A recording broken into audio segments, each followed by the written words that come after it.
Hi fabulous friends, welcome back to our channel at Family Fun and Lifestyle. Today we're going to do a real quick update of our garden and how it's going. We plan to do one every week. So if you have any tips or tricks, this is new to us. We are brand new in doing gardening. So if you ever have any tips or tricks for us, please comment down below. We'd love to hear them. We do a lot of research. Before we share things, we try to be as up to date on things for you. We have an organic garden and we produce enough to kind of complement our grocery bill every month for the three of us. So we're really not producing a lot of product, and we really like to produce a lot more. So any kind of feedback or things that you see that we might be doing right or wrong, let us know because we'd love to hear it. Anyways, we're going to take you out to our garden and show you what we did. We have some issues with our sprouting. Our little burpee sprout automatic watering system is not working very well, so we'll talk a little bit about that. We had to do a lot of replanting, and we planted our fig tree, so we've got a pretty good update for you today. So stick around, and thanks so much for tuning in, and let's get started. All right, let's start with, these are our sweet potato vines that I went ahead and pulled off the sweet potato, and I'll show you in a minute why I did that. So I pulled these out because, oh my goodness, they were just wild and crazy, and they're growing like crazy. So we're going to put this in the compost bin.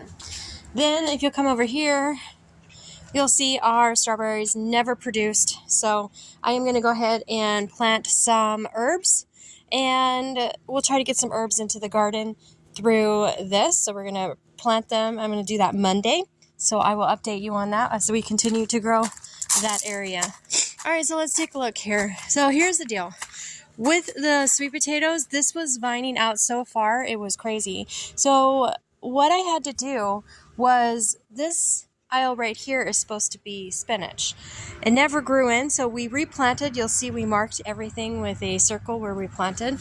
We replanted the spinach in hopes that we can get some spinach. But all of those that I showed you just a minute ago, those vines, were all crowding this row. So I had to cut those all off. This is going to be for ginger, and we have ginger in the kitchen right now. It is currently trying to sprout, and what you do with ginger is you just put it in a bowl of water and let it sprout on its own. So that is what will be there. This is a purple tomato, or purple carrot, one. We never got any more. So what we did was we decided, and this is why I said tomatoes, we decided, even though in Arizona low desert it's not the time to grow tomatoes, we didn't have very good success with our tomatoes in summer. So we decided to give it a shot and see if we could grow some tomatoes during the fall winter season. This was space that we were already watering, so it wasn't like we were really going to lose anything if it doesn't sprout, and it's only a really small area of the garden, so we're just doing an experiment here because it's not typically what you would grow. This row is radishes. As you can see, they're coming up pretty nicely.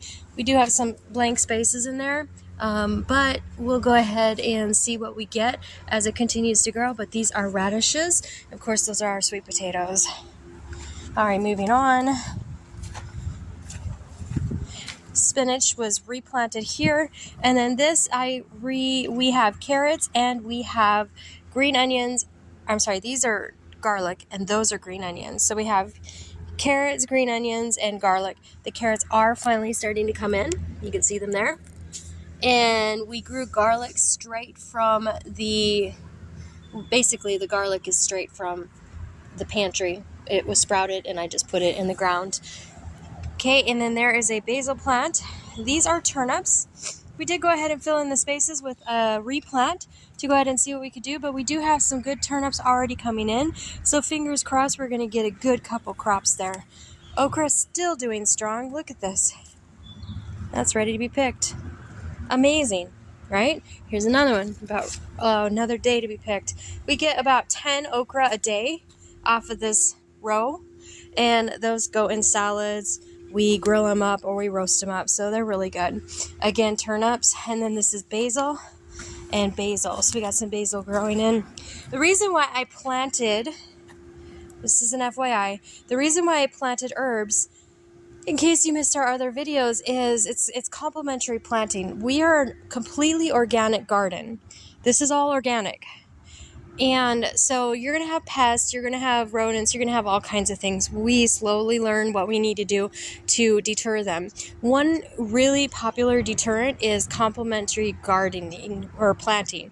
So the plants, what I did was I did some research, and I picked out herbs that were deterrents, natural deterrents, or herbs that would actually nourish the plant. And they're complementary herbs. In each row, there's complementary herbs planted to either deter the rodents or to nourish the plant for a successful harvest. So that kind of gives you an idea what's going on there.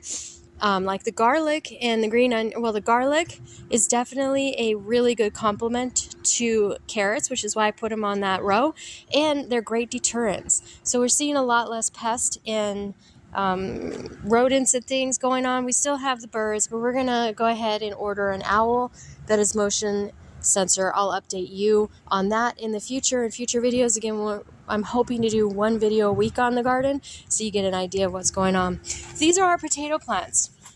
We planted these straight from potatoes with eyes on them from the store. So you can grab potatoes from the store. They're organic. They will have no potatoes in the store that are organic have no sprout inhibitors, or they're not supposed to. And so that came from an organic bag of potatoes that had eyes on them, and we just planted them.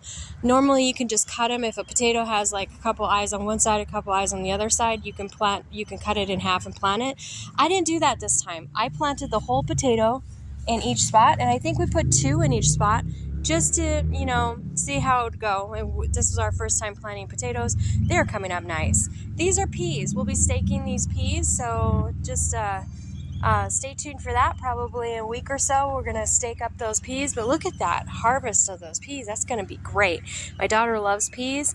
I love making peas that you put into green white gravy. That's a really popular dish at our house over potatoes, so we'll probably do that.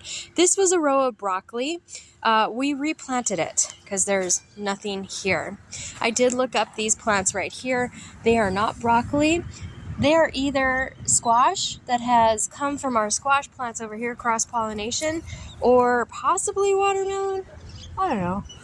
If you see these and you know what they are, let us know, because this is not what we planted here. We planted broccoli. So that did not come in as we expected. Also, this row did not come in as we expected. This is cabbage. So we replanted the cabbage, and we love cabbage, and I would love to make some kimchi, some homemade kimchi at the house. And also we use cabbage over our, we use cabbage when we're making like a sandwich, or we use cabbage and a little mayonnaise and mustard. Really good. We also use cabbage for stews. We also use cabbage for, oh my gosh, the one thing I was just trying to think of, kimchi, coleslaw over our tacos. So that's really good. So we're definitely going to try again. This is an herb that we planted here. I believe it's mint. I think that's mint. And then we've got winter squash here, and that's growing in really nicely. We do have radishes here. We have some radishes coming in, but we had so few, we decided to plant some more and replant. So we'll see if these produce anything.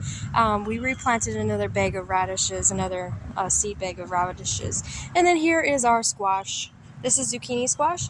So this is winter squash, and that is spaghetti squash. I separated the two out. I don't know if that was a smart idea or not, because I'm worried about cross-pollination and that mosaic disease, but I only found out about that. I only thought about that after we planted, so we're going to see how that works. And then we have our zucchini squash, so we'll go there. We have our compost here, and then if you paid attention to our last week's video, then you know we have a fig tree. When we planted it out here, it's supposed to have 8 hours of full sun. It can last up to 0 degrees for hardiness, and water 2 to 3 times a week until established. So we planted this in the ground, and we'll go ahead and see how it grows. But already it has some figs on it, so I'm looking forward to it. And the nice thing about Home Depot, where we bought this, is they have a 90-day return policy. So hopefully we'll see